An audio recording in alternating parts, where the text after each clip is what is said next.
Welcome, everyone. Today we're going to talk about archaeology and critical thinking, really. Our topic is really Atlantis and why it simply never existed, and any intelligent person can quite clearly see that, and claims to the contrary are either outright lies or just born out of ignorance. Unfortunately, a lot of times when you see on television shows, they know fully well that there is no Atlantis. But the hosts, the authors that they're interviewing, things like that, are lying because that's a good way to sell books to the gullible. In a lot of ways, what we're talking about here is the pseudo archaeology that is a continuation of what we've been discussing. And the reason that I'm kind of focused in on Atlantis, after all, it's not real. Why would it be important? It's important because it offers those critical thinking opportunities for us. And therefore, it's a chance for us to maybe draw those skills out. And then we can always apply those when we talk about other ancient civilizations that are real, like the Egyptians or the Maya or the Inca or the whoever. Okay. So, without further ado, let's talk about Atlantis. Okay. The original source for Atlantis is the writings of Plato in Critias and Timaeus. All things written about it after this are 100% a copy. This is, without a doubt, the oldest written description, the only written description, the only time that this civilization is mentioned is from Plato. And for a very, very long time after that, nobody else talks about it. Okay. And I'll explain why they didn't. So there is no question that this is where all of it comes from. Okay. This is the origin point, the source material. Okay. If you're not familiar with the work of Plato, and maybe you didn't take, ancient philosophy yet or Greek philosophy yet, a lot of Plato's works were dialogues. That was the style of writing at the time. Okay. Plato's great instructor, of course, was a guy named Socrates. And in his works, he would set up conversations between individuals. Now, at the time, and now we understand quite well, these conversations didn't always actually take place. And so he was not writing out a conversation of Socrates. Rather, he would take the teachings of Socrates, and then he would take other people who were real people, who were friends of his, who were fellow students of his, who were associates of his, and he would kind of have them play a role or a character. Okay. And then he would write a dialogue making arguments that each of those people might make. And so if think of it like kind of like a sitcom, right? That maybe there's a hyper version of someone's father or something and what they think and what they believe. And so maybe, I'm just making up names here. His friend Jim, that's really for, control by the state and a centralized political authority. That's the argument that he's going to make in his dialogue and in his conversations. Even if he doesn't say those words, it represents his position. Okay. Um, Enough about that. In either case, so this is the oftentimes what's called dialogues, right? It was a particular rhetorical writing style, extremely common in ancient Greece that continued for many, many, many, many centuries afterwards. Literally anybody who ever took a class on philosophy can tell you this, right? So these two dialogues are the only time that it gets mentioned. Okay. He wrote these somewhere between 355 and 377 BC, but Plato actually claims the conversation took place around 421. Okay. So this is first off, we already have a problem because that means that this is a game of hearsay that is like 40 or maybe 60 years old, something like that. We're not really sure. But he from his own thing, he's saying 421. That means that decades went by after he heard this conversation, right? And so obviously, like you would never believe this in any other situation. So for some reason, I don't really know why people want to make this real. Okay. Let me explain what all he says, though. Okay. Um, um, because I want to describe this place to you. And this is quoted in Ken Fetter's book, Frauds, Myths, and Mysteries, really excellent book. So this is a quote from there. Quote, Critias describes Atlantis, settled by the Greek god Poseidon, and a mortal woman who bore him 5 sets of male twins. All Atlanteans were descended from the 10 males. The Atlanteans became quite powerful and built a 15-mile wide city of concentric rings of alternating land and water, with palaces, huge canals, towers, bridges. They produced artworks in gold and silver and traded far and wide. They possessed a great navy of 1,200 ships and an army with 10,000 chariots. Their empire and influence expanded exponentially. Okay. The civilization is further described as an island continent located in the Atlantic Ocean, right, just past the Straits of Gibraltar, and that's that area where Europe and Africa almost touch between the Atlantic and the Mediterranean, right? Further, it said that they conquered ancient Athens, right, Greece, in ancient times. So let me run a couple of things down. Now, obviously, this is a founding mythological legend. So I won't beat him up too much for being like, do you really think that the Greek god Poseidon existed and founded Atlantis? Because, Rome has founding myths like that. A lot of European countries do, a lot of Asian countries do, a lot of African countries do. And those are actual real places. So I'm not going to make fun of them for that, right? Obviously, no. But nonetheless, this does tell us a lot about what you would probably see in these cities, right? This is what the ancient Atlanteans would have in their iconography, in their symbolism, and in their cities. They would have obviously a ton of temples and statues and things dedicated to the Greek god Poseidon. I guarantee you that you would see a lot of iconography related to male twins, to 5 sets of twins, to the number 5, to the number 10. Think about in Christianity with the references to 3s because of the Father, the Son, and the Holy Ghost, right? Think about the iconography you see that's always the cross, whether it's the cross on shields or carved into swords or carved into whatever, right? Think about the founding mythologies in, again, Christianity of Adam and Eve and in the Garden of Eden and a snake.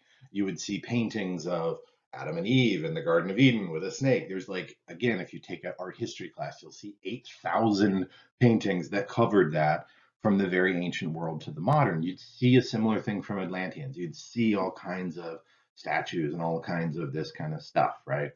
Um, Further, I mean, this is a massive city, right?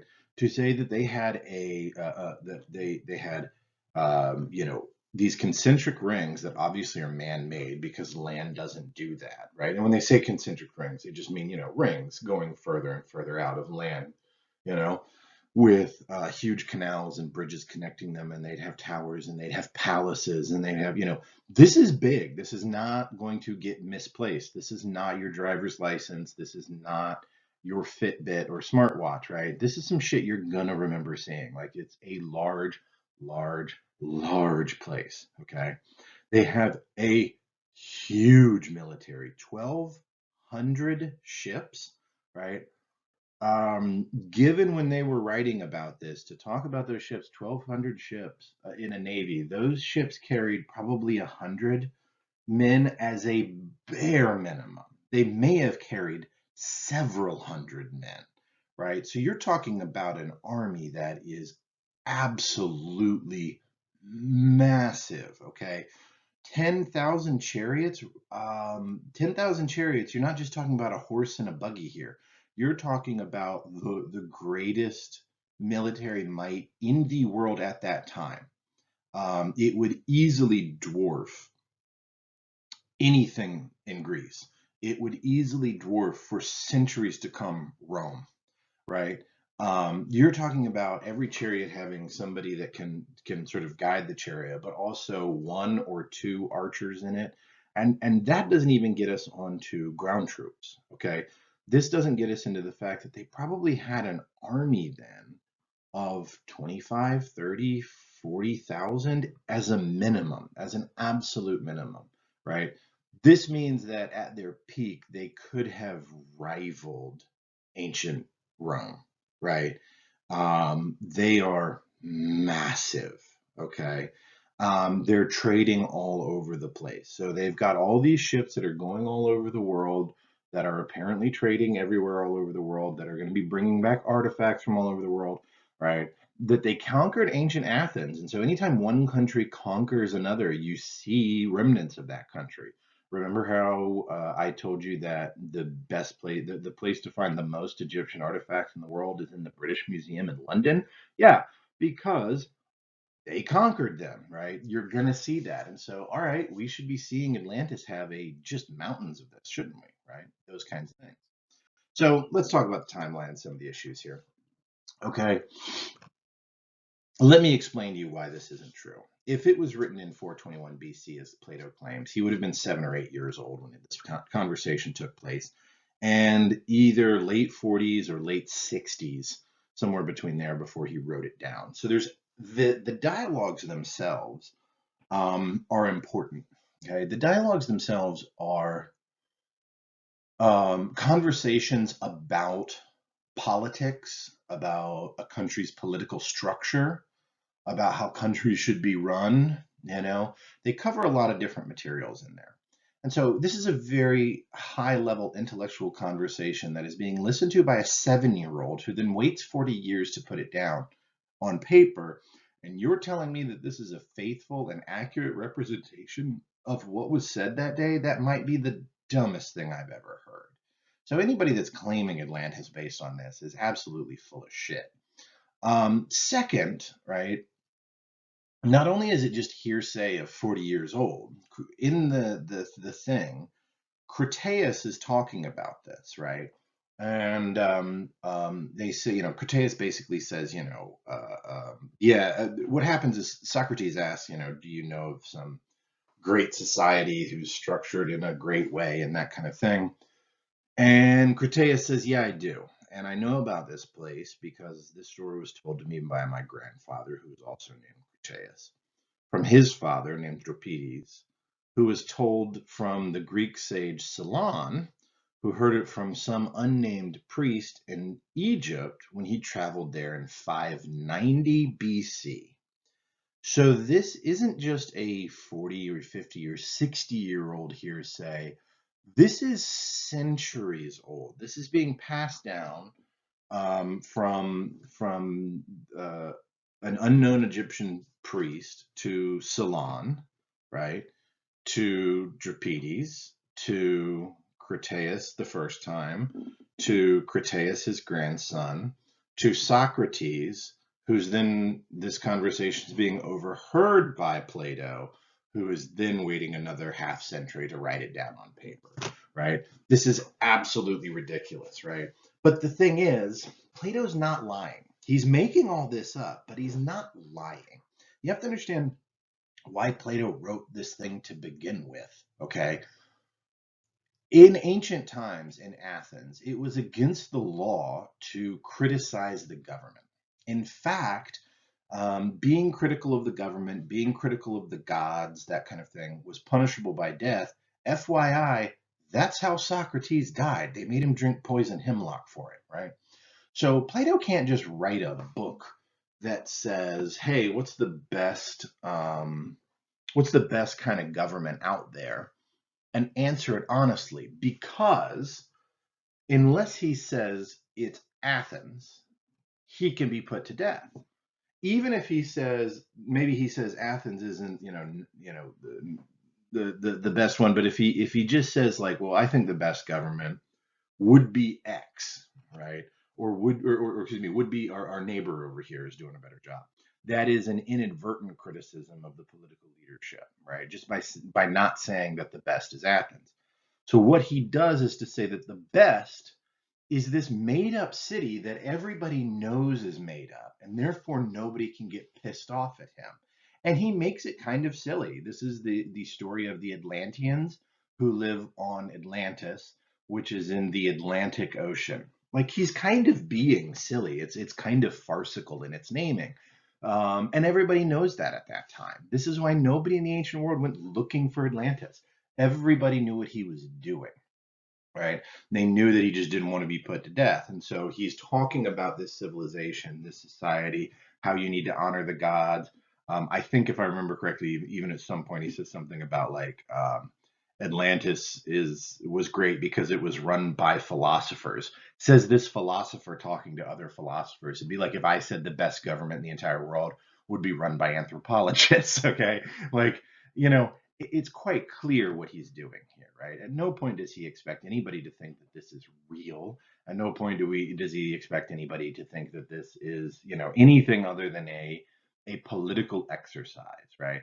It's like in the current day and age saying something about Mordor or Hogwarts or, insert other fantasy novel location here. You and I know it's fiction. You and I know that it's pretend. That doesn't mean it's not good. That doesn't mean it's not making a bigger point. Tolkien was talking a lot about World War II and stuff like that, or the World Wars in his writings and things like that, just as Plato is trying to make some bigger political points here. But we know that that part of it is fiction, right? Um, and so it was quite clear what he was doing, which is why, as I said, no one in the ancient world went looking for this location because they knew it wasn't a real location. Okay. It wasn't until centuries went by that some people were like, wait, if he talked about this amazing, extraordinary, advanced civilization that beat Athens, who was the superpower at the time, who had a civilization that was absolutely massive, right? That even centuries later they would have been capable of defeating Rome, right, on the battlefield. Where are they, right? And so people went looking for them. Now, in the writings, it says that they pissed off Poseidon, and so he sank their city to the bottom of the ocean, right? There was a big earthquake and a tsunami and all of this kind of stuff. Well, we've explored the ocean floor there, and it's not there. Okay. There is no Atlantis. There is no ruins there. It doesn't exist. It never existed. There was never any land there. It wasn't just that it got destroyed. We understand plate tectonics. There was never any islands right there. Nothing. It just didn't exist. There's no physical evidence for it whatsoever at all anywhere, right? It really wasn't until a very famous pseudo-archaeological book called I'm forgetting the name. It's like Notes on the Antediluvian World, and it was written in the 1800s where he said this must have been this great civilization and all of these kinds of things. And this is also the origin of another archaeological myth you may have heard that about the flood narrative, that every culture in the world has a mythology about a flood, therefore proving that a flood happened as described in the Christian Bible. That is also a lie. Lots and lots and lots of people don't have flood myths. Lots of people do, don't get me wrong. People that live along rivers usually have like some kind of mythology surrounding floods. They definitely don't always have a flood that engulfed the whole world. A couple do, sure, but not everybody that has flood myths has a flood that covers the planet. And lots of humans that existed do not have a flood myth at all if they didn't live in an area where it flooded. In the same way that people that don't live, along like the eastern seaboard, they didn't have, stories about hurricanes. They didn't have mythology about hurricanes. People that didn't live in a place where there are tornadoes, they didn't have mythology about tornadoes. Those kinds of things. It's just not a thing, right? Ancient peoples came up with mythologies that helped explain the world around them, and were driven by physical reality. And so people that didn't live where it flooded never had those kinds of things, right? So nonetheless, it really wasn't until a couple millennia later, in the 1800s, that people started looking around and questioning where this whole thing of Atlantis was. And of course, the big kicker was there was no evidence. And again, we looked where there should be evidence, and there should be tons of evidence. If you can maintain 12,000 chariots, if you can maintain many thousands of warships, there's a lot of infrastructure that goes with that. That there's a lot of manpower that goes along with that. There's a lot of buildings and space and things, right? We would find mountains of stuff, just as look at Egypt or Greece or Rome or the Inca or the Aztec or these kinds of things. These civilizations there are literally thousands of museum collections dedicated to these different groups around the globe. I may have mentioned this before. When I was working in Peru, one of the sites that I went to one of the sites that I did a little excavation at was a Mochica site. The Moche people were people that came way before the Inca and lived on the coast of what is now Peru. They discovered the buried royal body of a man called the Lord of Sipan. And the Lord of Sipan was this very important guy. His burial site, just the stuff that we found with him, not including all of the other sites, not including all of the pyramids, not including the plazas, not including all of those sites, right? Not including the other artifacts that we have found in marketplaces and in homes, and in palaces and in temples and in ball courts, excluding all that. Just the stuff that he was buried with, just him. They built a museum for it that is 4 stories tall. That's how much stuff we found with one dude that got buried. So where the hell is it with Atlantis, right? How come we don't have a single artifact that we can point at and say that's Atlantis? We went looking and there's nothing there. There is absolutely nothing there, which led a lot of people to start coming up with other kinds of crazy stories, right? We couldn't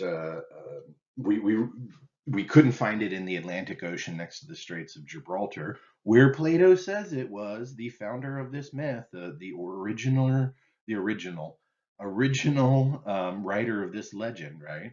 And it was so obvious that nothing was there and nothing had ever been there, that for a very long time now, people have been trying to come up with ideas about, where maybe this was, right? And so they've put it literally all over the world. I took this title, Lost One Continent, from Ken Federer's book, which again is a great resource if you're interested in this material further, right? But so people started looking all over the world for it, and so I guess we're supposed to believe then that Plato was 100% accurate and 100% telling the truth, but for some reason said the Atlantic Ocean when really it was Scandinavia or off the coast of Bolivia or the Caribbean or the Sea of China or, right? All these different things, right? So it just breaks the mind to try to understand how and what this is supposed to really be. Okay. And so that's why this is, I think, a good example of a lot of what we've been talking about and understanding that archaeology is a science and we should apply the same methods and standards to it that we would anything else. Which brings me to the activity that I'm going to have you guys do for it, right? So what is due for you is that I would like you to think about the 3 primary areas that archaeology really focuses on, right? Sites, which is location, artifacts, which is human-made things, and ecofacts or biofacts, right? The physical evidence that humans were there, even though it's not stuff we made, like deer bones that show that they were cooked, or corn pollen, or whatever else it is from lake core samples. All these different ecofacts that exist, and each of those 3 categories describe what archaeological information you would expect to find to prove the existence of Atlantis, right? And don't tell me sites. I would find temples. Okay, when I lived in Mexico, I found temples. Was that Atlantis? No, actually, that was Aztec. We know that, right? You can't just say temples. What would you expect to find? I'd find pottery. Okay, and right, every civilization that we know of, other than 1 or 2, that reach that size, that reach anywhere near that size, not even that size, but size, has pottery. That's not helpful, right? I'd find stone arrowheads. Stone arrowheads have been around for, a very, very long time, or stone artifacts have been around for millions of years. Be specific in what you would find and why it would prove the existence of Atlantis, right? Those last words there, right? And then given what you know of Atlantis, what other evidence might you look for in terms of iconography, in terms of written accounts, and then where would those written accounts be found? Where would people be talking about Atlantis? All of those different things, right? Symbolism, everything like that, right? And so that is the final thing that I want to talk about with pseudo archaeology. Thank you all very much.